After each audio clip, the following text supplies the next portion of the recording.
Hello, everyone. Good morning, good afternoon, good evening from wherever you're joining us around the world today. And welcome to another episode of the Realist Lens for researchers who keep it real. In recent years, realist evaluation has continued to evolve as a powerful way of understanding what works, for whom, in what circumstances, and why, particularly when we are working with complex health and social interventions. One of the most exciting and at times challenging areas in this space has been a growing emphasis on co-production, working alongside patients, practitioners, and other stakeholders, not just as informants, but as genuine partners in the research process. But what does meaningful co-production really look like in practice in realist research? How does it shape our theories, our methods, and ultimately the kinds of explanations we produce? And what happens when we bring realist thinking into dialogue with the lived experiences of people navigating illness, care, and recovery? To explore these questions, I'm delighted to be joined today by Deirdre McGrath, whose work on exercise interventions for women with ovarian cancer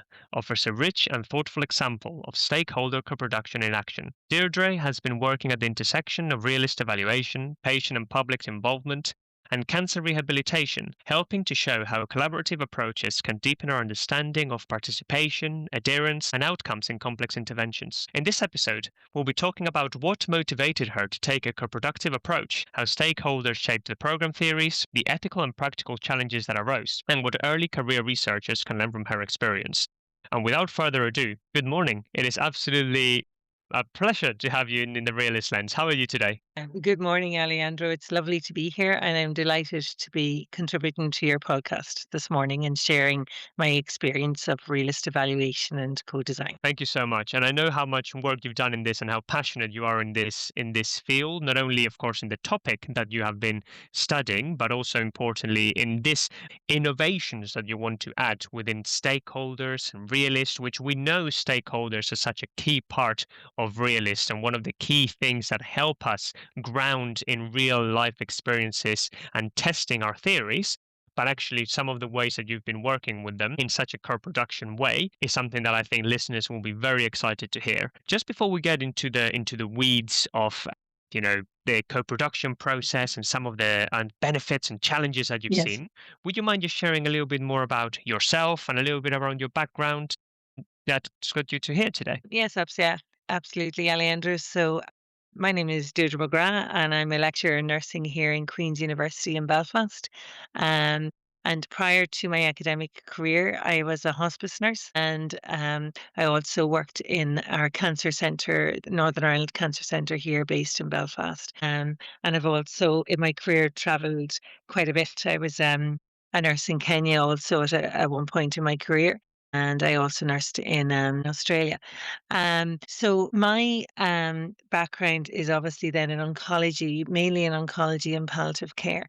And I worked with the group of women, or women similar to the group of women that I included in my study, my PhD study. So that is women with and surviving ovarian cancer. And these are a cohort of women that are largely um, underrepresented in the research field, particularly in the exercise oncology field. So that's really my background. My background is in palliative care and oncology from a clinical point of view. And then when I moved into academia, I took that experience with me and I wanted to make a difference in terms of the care of this cohort of women. And I also have research interests not only in the area of oncology, specifically oncology research, but I'm also very passionate about how we can improve the quality of teaching with which we provide to our nursing and midwifery students. So they're my two areas of research interest in which I'm passionate about.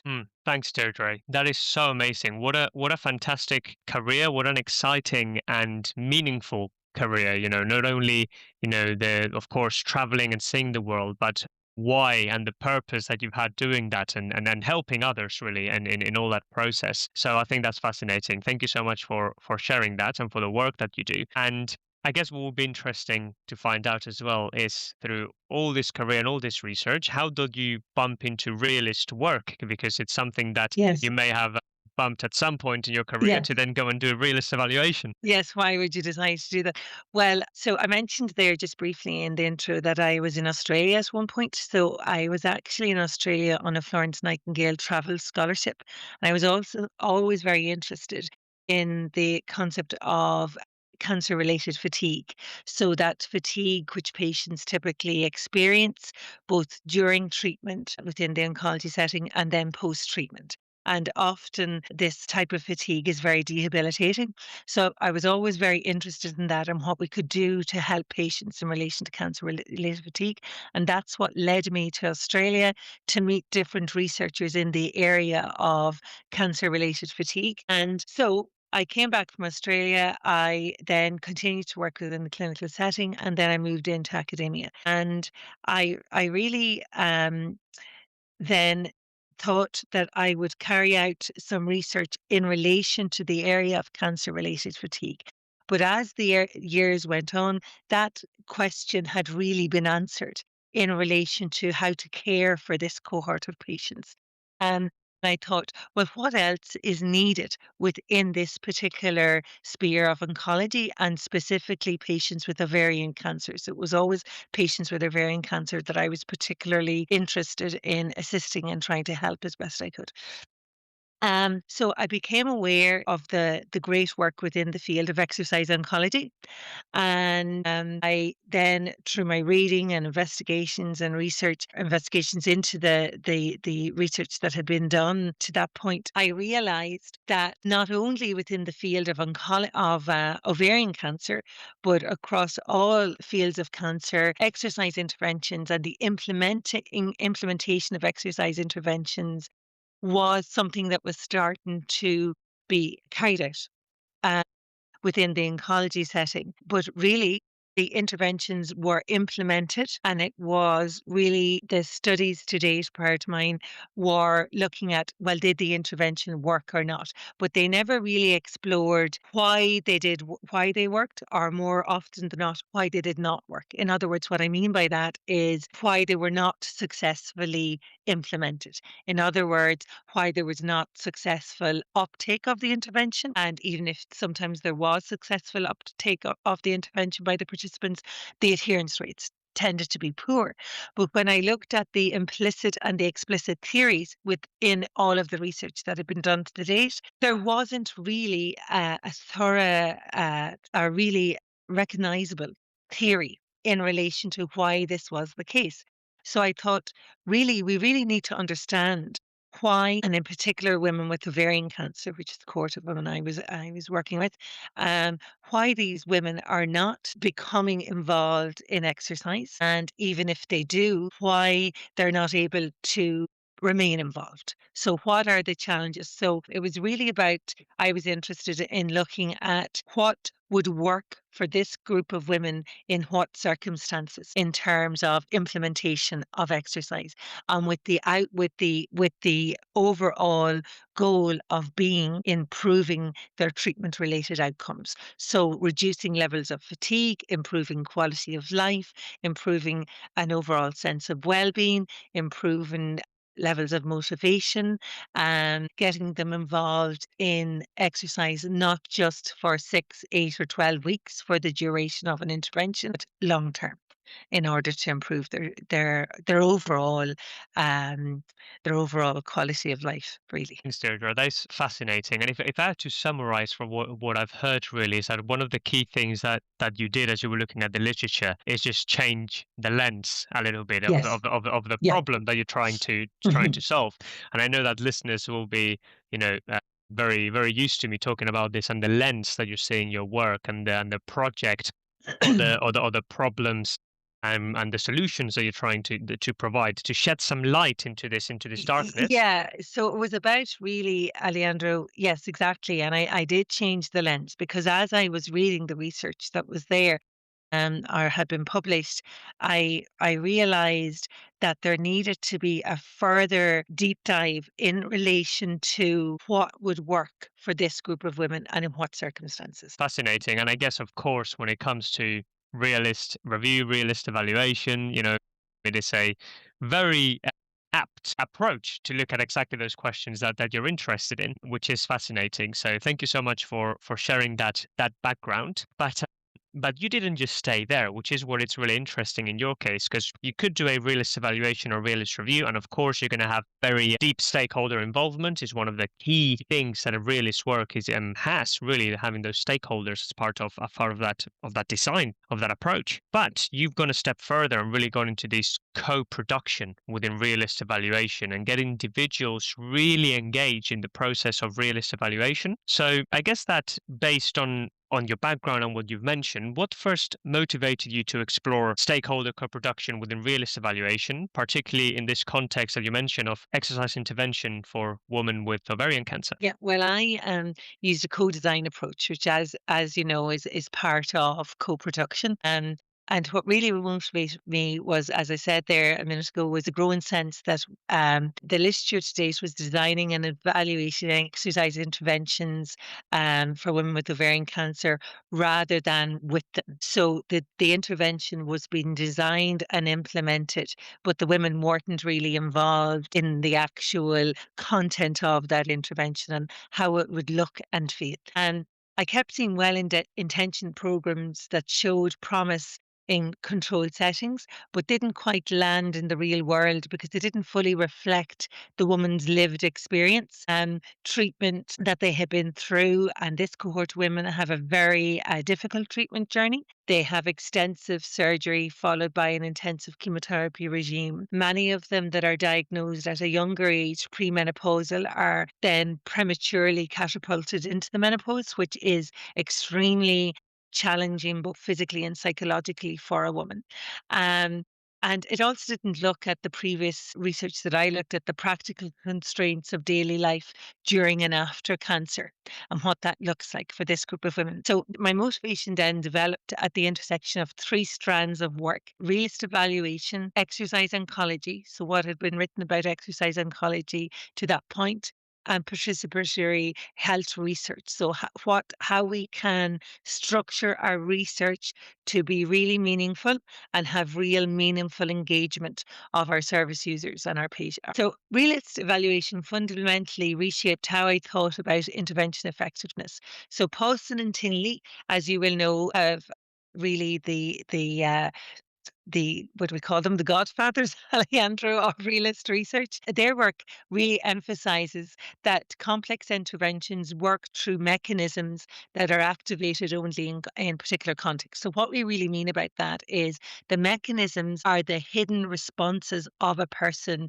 to a situation or an intervention or whatever. So levels of motivation, levels of self-worth, etc. And they're activated only in particular contexts. And your context is really what's already there in terms of your structure of your healthcare delivery. And when I began reviewing exercise interventions for women with ovarian cancer, it became clear that traditional outcome focused evaluations were struggling to explain why uptake, adherence, and benefit varied so widely across the research.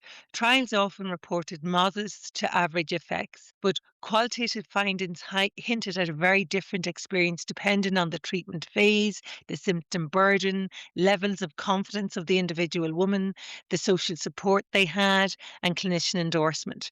So from that, then I developed from my review of the literature. So I initially conducted a realist review, which was published in the Healthcare Journal a couple of years ago. And I developed my initial theoretical framework or program theory in relation to how exercise interventions for this group of women are thought to work. And also, realist evaluation appealed to me because it asks a different kind of question. Not just, does this work? Does this intervention work? Yes or no? But for whom and in what circumstances does it work? And in particular, through exploring that, you look at the internal responses. So those which are in the realist world are referred to as mechanisms. You really explore them. And what you're trying to do is build a theory that will elicit or cause responses within the participant to really generate positive mechanisms that will result in encouraging them to take part. So, re- you know, so that was really the first thing. The second was that the ovarian cancer itself for me was a critical driver. So women with ovarian cancer, they face unique challenges really compared to other cancer populations, which I've previously explained there just very briefly a few minutes ago. And I was really, or am really passionate about trying to help this group of women and improve their quality of life and improve their response to treatment. And then the third reason was that our stakeholders, so our patients, are our experts in terms of their own care. And I strongly felt that from looking at the research that had been done to date, really doing a deep dive into what it was that I wanted to achieve, that I really, and then obviously looking at the co-design literature, that the co-production and co-design literature within that, um, that I felt then once I had developed my initial program theory in the Realist review, that the best and most effective way of developing a theory to really encourage women to take part in an exercise intervention was to go to the experts themselves, the women themselves, and ask them should that look like, how should it be structured, and that's how the co-design element came about in relation to my study, and that was the second stage of my study. Thanks, Deirdre. That is really interesting. And I think that if I were to summarize a little bit some of the key points that you've mentioned there, I think that one of the important things there is that in this complexity and these complex problems that we still have a lot of questions and answers Yeah. to find. You're not just going through one, kind of pillar. So yeah, we'll have the approach realist evaluation, but actually you're also adding, of course, the interest and the passion for the topic, and then the views of the stakeholders from a co-production way. And I think that adding all those different layers also is going to add the rigor and the element of real life applicability and practicality Mhm. that you Mhm. want at the end of your realist evaluation. Because, of course, like any study, we want those results to be useful and we want those results to be used Absolutely. by the people at the end of the people we're trying to serve. So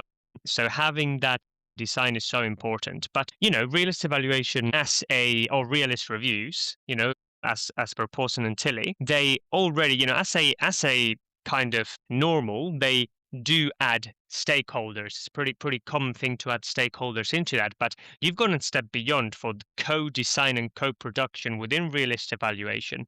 So what it's really interesting to hear is, first of all, and we'll go a little bit more into how you've gone about doing that, but you've involved all these patients, stakeholder groups, key interest holders within your evaluation. How did that shape your understanding of those key mechanisms influencing participation and adherence to exercise programs? So how did the addition of these key interest groups and stakeholders impacts then on your final program theory, your final explanations, and your final conclusions? Yes, that's a very interesting question, Alejandro, because it shaped my understanding greatly and actually changed my understanding. So I carried a series of three co-design workshops with women who are ovarian cancer survivors and their carers. So what I meant by carers was a friend or a family member also attended with them.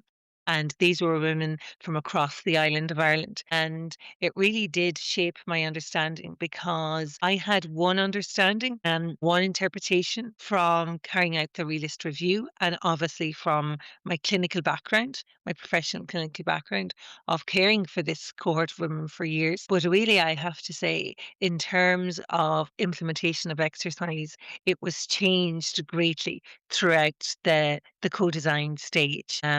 Made a massive positive difference to the study. So through the co-design workshops and early engagement with women who are ovarian cancer survivors following surgery and chemotherapy, they were able to articulate the barriers that had previously limited their participation in exercise, such as concerns about safety, body image, competing caring responsibilities, cultural expectations, and past negative experiences with physical activity or healthcare services. But this early involvement directly shaped the structure and delivery of the program. For example, it really did influence the choice of venue. So, as a result of the co design stage, the intervention was a home based one, which was not what I had originally intended it would be. And that was from deductions I had making from a review of the previous literature. I had thought that maybe an in person intervention would be better, but I was very wrong. And they put me very right in the co design stage, which was very important. The type of exercise sessions, the supporting documentation, such as exercise booklets, exercise diaries, how they should be structured, what they should look like, what should be included into them, down to the very pictures that were used to demonstrate the exercises themselves. And I can talk a little bit more about that later on if you want. And it also provided guidance in relation to the engagement in the exercise intervention, the communication style, how these women should be spoken to, the type of language that should be used to explain the actual process itself, and the degree of flexibility that should be built into the program. So, therefore, from a realist perspective, co design helped create a co design by adopting a co design approach.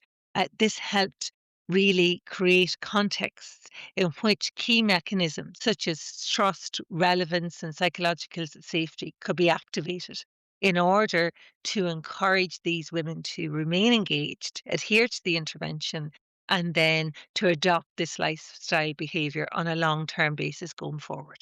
So, as a result, when I was implementing the intervention, the women who participated described how feeling that the program had been designed with them specifically in mind. So, once I had completed the co-design stage of my study, I moved on to the just to make it even more complicated and have more work to do, Alejandra. I moved on to the implementation and evaluation stage of the study, which was well worth doing. But the women who took part in that stage, in the implementation and evaluation stage, really did feedback to me that they felt that this program had been specifically, what I mean by program is exercise intervention, had been specifically designed and put together with them specifically in mind. And they felt that it wasn't just a generic program, but it was a program that in which there had been a lot of thought put into down to how they were recruited, how it was implemented, and how they were supported throughout the process.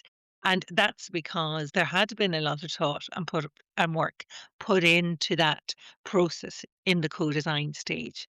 And the co-design part of my realist evaluation study was fundamental to its success.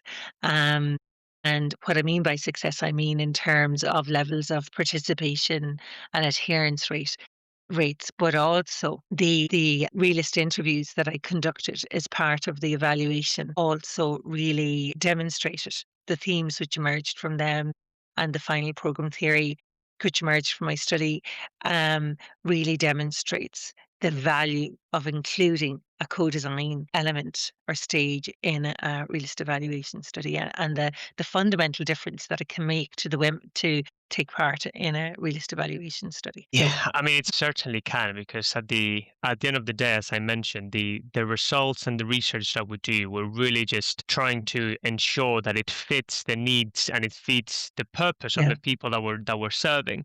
And there's something that you said there that was really interesting that I just want to emphasize, which is, you said you did this review of the literature and you thought, oh, it was going to be a in-person program, and then you said, oh no, but actually through the co-design process, it was very clear there should be a home-based program, and then you said something very important, which is, and I was so wrong. And Mhm. as researchers, sometimes, in academia as well, there's this, whose knowledge counts. What is the Yes. knowledge Yeah. that is useful and purposeful for the purposes of the research, and that reaction does just shows such a nice way of that knowledge, and equitable knowledge production includes the voices not only, of course, of the people doing the research and the academia, but importantly of those we're trying to serve, of those who are experts Exactly. in their own world, and picking those key interest holders and actors to ensure that those program theories, those explanations, those findings are meeting the needs of those. So that is fascinating. So thank you for sharing that, because I think it's No, very no, important to just no remind. problem. Absolutely, it is important, and I feel the same about that. That it's actually fundamental fundamentally important to what we should be doing in terms of conducting research with members of the public. And that it's not just, for me, it's not just lip service that they are experts, but it's actually truly believing and really giving them really making it clear to those who take part that you view them as the experts. So for me, it was never about going in as this academic with all of the answers, but it was going in with a more genuine, humble approach. Um, and really making sure that they knew that I really did feel that they were the experts. And that was one of the key, actually, elements of feedback that came back from the co-design process, that the women who took part in that stage really did say that they felt that they were empowered to really give their opinions, and that I really wanted, that us as a group of researchers really wanted to know what their opinions were. And it's a bit like, for me, a good teacher. So if you have a group of students in front of you and you're trying to impart knowledge, and you do it in a respectful way where you really, and you're trying to ascertain if your group of students really understand the information that you're giving to them. You see them as partners, and you're giving the information, but you're creating an environment that is non-threatening, so that if there's elements of information that they don't understand, that they feel that that's a safe environment, that you've created a safe environment where they can come and give their honest opinions. So for me, the co-design stage was a bit like that, Alejandro, in that I was bringing my skills as a clinician, as a nurse that had worked within the fields of palliative and oncology for years, and also as a teacher. And I was bringing both of those key sets of skills into the co-design process to really encourage and empower these women to give their true opinions in relation to what should be included in terms of an exercise intervention and how it should be implemented. Because it's not about lip service, it's about really genuinely including people and using, and there are a key set of skills that you need to use to really create an environment in which people feel safe to give their honest opinion. I couldn't agree more because there's a lot of things that go into that, such as power dynamics or Yeah. differentials, or, again, knowledge production. So fascinating conversation, Deirdre. And this is beyond realist. This is more generally as well for stakeholder consultations and Yeah. stakeholder co-design to ensure that it does that. But I want to scratch a little bit in the surface into your realist evaluation, because stakeholder involvement can take many forms, right? So you can have a consultation from genuine co-production, which is what you're mentioning there. And a lot of realist work, in fact, is pretty and you see this in a lot of work. They use stakeholders, and it's part of Yes. the approach to use stakeholders to ensure that this program theories and these ideas and this research project is grounded in this participant experiences. But how did you take that a level further? How did you navigate these levels of engagement, and most importantly, what strategies helped you ensure meaningful, equitable participation throughout the research process? So beyond, let's say, more traditional stakeholder involvement in realist evaluation, what was different about your realist evaluation that made it fully co-designed? Yes. So I had an advisory group, which would be very common across um, um, all different types of research. And that stakeholder involvement was comprised of exercise oncologists, and so people with an interest in exercise oncology, oncologists themselves, um, clinical nurse research specialists, clinicians, academics, and then patients themselves. So who had an interest in exercise oncology, and specifically with women with ovarian cancer. So this group of stakeholders guided my study from really prior to the first stage of my study throughout each step of the process. So we had meetings prior to each stage, during each stage, and post each stage of the study. Also, within the co-design stage, after each co-design workshop, we had meetings prior to each workshop and post. So there was quite an intense amount of involvement from my key stakeholder group, or my advisory group, to the study. So it deliberately moved along a spectrum then, the stakeholder involvement, from early consultation to through to genuine co-design approach. Um, and I was explicit about these different levels of engagement from the outset because it was important, because it helped to manage the expectations and ensures that the participation was meaningful rather than tokenistic. One of the key challenges was, and I'm actually thinking back to the very first stakeholder meeting, was, as you know, Alejandro, and a lot of the listeners will know, that realist evaluation has a key set of terminology that not everybody would be familiar with.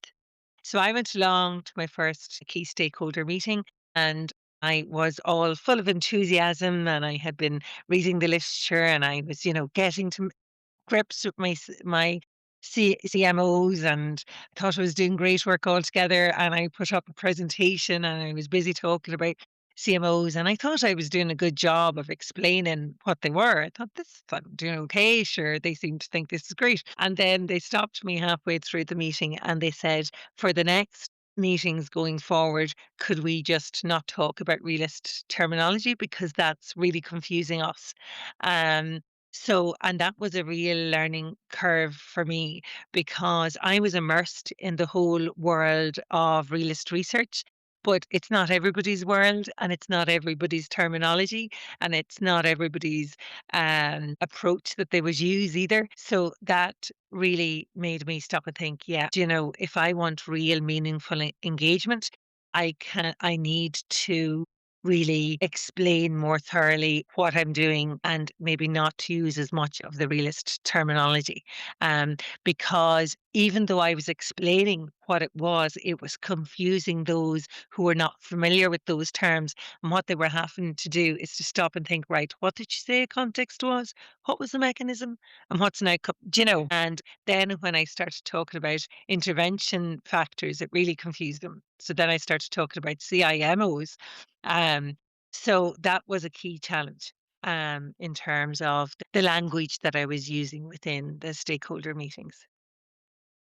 Um, and also another important thing to point out in terms of stakeholder involvement, I built in feedback loops where stakeholders could see how their contributions shaped the intervention and the evaluation.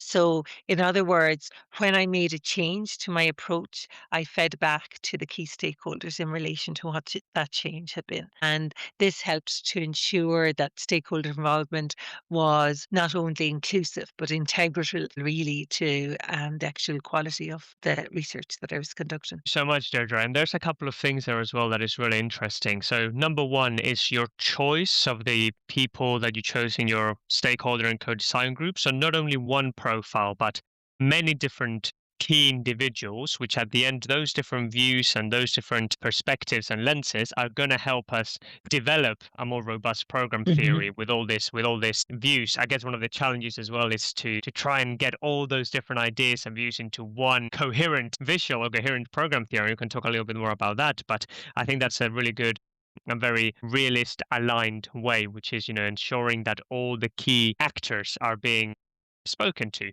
very purposely for the purposes of theory testing and refinement. And then, I mean, what you mentioned around accessibility and language, that is absolutely because as realists, in this podcast, a lot of people that may be listening who, I mean, they may be realists, some less so, or maybe in the Ramsey's gist list, it's sometimes a little bit of an echo chamber because we all speak the same language, but Hmm. actually the translation without losing meaning, I think that's a skill.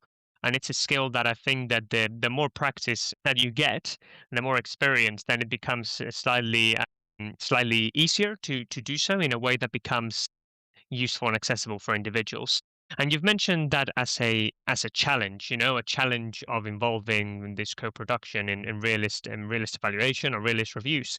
Do you have any other challenges or some of the biggest challenges in implementing a co-production approach in realist work? And do you have actually the other way around any unexpected benefits? So did you have first of all the biggest challenges besides what you mentioned around language, and then on the other side of the coin, any unexpected things that were really nice from the process. Yeah, so there was some other challenges actually, Alejandro, and some other key benefits. So another challenge actually was getting involvement of key stakeholders within the co-design process. So what I had initially had intended I would do is have a series of co-design workshops with our clinical colleagues, our academic colleagues, and our ovarian cancer survivors and their carers. But that proved very problematic because our clinical colleagues are under such pressure within all settings, and obviously within the oncology setting, that's also the case. So, in terms of time that clinical colleagues had available to come and attend the workshops, that was problematic. So, how I got around that difficulty was I conducted the co-design workshops with ladies who are ovarian cancer survivors and their informal carers, and then I met with my clinical colleagues separately, um, usually over Teams, and got their thoughts in relation to, or obtained their thoughts and had discussions with them, as well as part of the co-design process. So that's how I got around that challenge. The other big challenge that I had was women who are diagnosed with ovarian cancer are usually diagnosed at advanced stage of disease. So that's usually stages 3 or 4 of disease. Um, so that means that these women can often be quite ill. Usually their survival rates are quite poor in terms of in comparison to other cancer groups, but it does depend on the stage of disease, obviously, at which they're diagnosed. And also within Northern Ireland itself, we have roughly about 200 women diagnosed with ovarian cancer each year. So it's a relatively small cohort of women compared to some other cancer groups. So in terms of accessibility, uh, of women to take part in the co-design workshops, that was a difficulty. So for that reason, I decided to widen out my search to include the whole island of Ireland. So we had women from across the island of Ireland that came to our co-design workshops in order to improve, enhance the amount of women who attended. But that process really did underestimate, Alejandro, the amount of work and the amount of time that it took to get to get women to take part essentially in the co-design workshops. So what I did was I reached out to various charitable organisations such as Target Ovarian, Overcome, Ovacare, Macmillan, and the Macmillan Move More programme, which is very successful here in Northern Ireland. So the coordinators of that programme as well. And I worked with our colleagues in the Cancer Centre here in Belfast. And eventually, after a number of months, I think it was about 6 months, we had enough contributors to take part in the co-design process. But that was a huge challenge in terms of including co-design in my project. It was the actual physically getting people to take part. Another challenge was we did our first workshop and then COVID was just thrown into the mix for a little bit of complication. So but luckily our first co-design workshop had been in person. So I had developed a rapport and had got to know our contributors to the co-design stage quite well at this stage. So there'd been a lot of communication to and fro, even between me and the contributors prior to the first co-design workshop. So, and then we had a day of the first co-design workshop lasted for a full day here in Queens. So that was a big advantage actually when it came to not being able to meet in person, because the subsequent workshops within the co-design stage had to take part online via Zoom. So, but it didn't affect the actual contributions or the ability of those who were taking part. It didn't affect their ability to take part. But that was a big, I'm saying that very quickly, but it was a big challenge. It was actually a huge challenge. At one point, I did actually think to myself or doubt if I would be able to continue with the study. But once I had time to regroup and reset, we proceeded on the online world and it was fine. it was, but that's not to say that it wasn't hugely challenging at the time. Certainly, and I guess that one of the key learnings here as well is that within any research project, in your protocol and in your Gantt chart and anything along these lines, it can look absolutely lovely and perfect and pretty, but Hmm. actually the real life and the real world also throws curveballs, particularly in such an iterative process that is the realist work, which that give you that flexibility that when these things happen that you can adapt, but at the same time to keep transparent through the process because it's important to do Yeah, that. So it's interesting some of the yeah. challenges that you share, and there's Would something as well that I want to jump quickly, which is around the ethics. Because yes. it is something that has been several interesting discussions by different realist people and realist groups Hmm. as to which the extent in your evaluation and your co-design, were they considered collaborators, research participants? Did you have to go through ethics? How did you manage that? Yeah.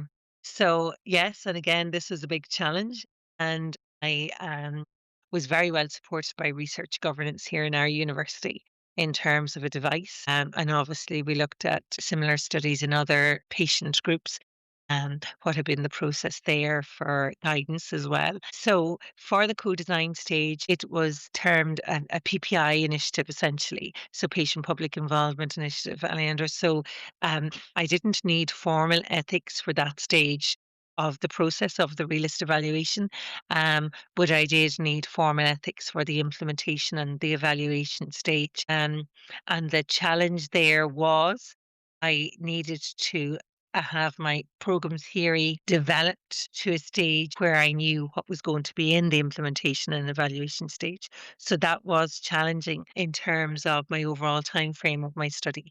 But really, once I got my head around that the co-design stage was PPI and need ethics, and then I knew then developed what was going to be in my implementation and evaluation stage. Ethics was relatively straightforward from that point of view. That's really interesting. Again, thank you, because I know that for sometimes it's been difficult and challenging for people Yeah, to decide, is this a collaboration, is this a research participant? So I think yeah, just sharing yeah, like that process is quite. yeah, yeah. And our those the people who took part in the co-design stage, we were referred to as collaborators, um, rather than participants. So, To those, so semantics is quite important as well. yeah, Semantics and, it and is. and what you use Yeah, with that data. and is important. And then just to clarify, then the women who took part in the co-design stage were a different group of women to those who took part in the implementation and evaluation stage. So the women who took part in the co-design stage were ovarian cancer survivors. So what that means is they were women who had been finished treatment 5 years plus. So a minimum of 5 years ago, they had finished treatment at the point at which they took part in the co-design stage. The cohort of women who took part in the implementation and the evaluation stage, that was 30 women, they were just post chemotherapy. They had just finished their chemotherapy and a minimum of 3 months, post 3 months up to 5 years. The time frame ranged from with the women who take part. So just to clarify that it was two different, with the same treatment group, two different sets of women. Thank you so much as Yeah. well for sharing that. And again, even more views and people and for recruitment as well. I can see some of the Yes. challenges that you had. But Yeah. I guess that, just to wrap up some of the points that we've mentioned in our conversation, because you're very passionate about this. I can sense Hmm. it from your responses and your answers, and you've also had a lot of learnings. You've constantly been sharing this as well. Oh, I learned this, or Yeah. it was a moment of development and a lot of challenges. So I guess that for individuals who are researchers who, or, in evaluation or in other areas who wish to embed stakeholder co-production into realist evaluation, into their realist reviews, in something that is genuinely meaningful, what would be your top three tips, your top three tips for a successful, genuine co-production and realist evaluation? Well, my biggest tip would be don't underestimate the amount of time involved in accessing people to take part in the co-design part of your study, because it is a very complex and time consuming process. Also, I would say my next tip would be give plenty of time to developing a relationship and trust between you and those who take part in the co-design stage of your study. Because if you invest time into that process of developing trust with the contributors to your co-design workshops, your co-design stage of your study, that will yield great benefits in terms of it'll enable you to create an environment when you move to meeting these people in the co-design during the co-design process to obtain their views in relation to how you should shape your approach or your study. It'll be a genuine, meaningful engagement where they feel safe and comfortable to give their honest opinions. And for co-design to be really meaningful within a realist evaluation study, that you couldn't underestimate how important, or you should never underestimate rather, how important that is, that level of trust that you need to establish. And that does take time. Um, and it does take time because it's very important that those who give their time to take part in the co-design stage, that they can really see that you're there with genuine intentions. Those intentions, in my view, should be to improve the care of the group of patients that you're serving through your research. And then also to really put a lot of time into feeding back to those who have taken part in the co-design stage, um, what um, what is your interpretation of what they have contributed? And that's actually crucial to both realist evaluation and co-design. That is a skill, Alejandro. There's a key set of skills that you need to use there, that you don't end up just having one interpretation in relation to what somebody is saying, but what they're actually saying is something else. So you need to really have those skills of listening and communicating and feeding back information and checking your interpretation.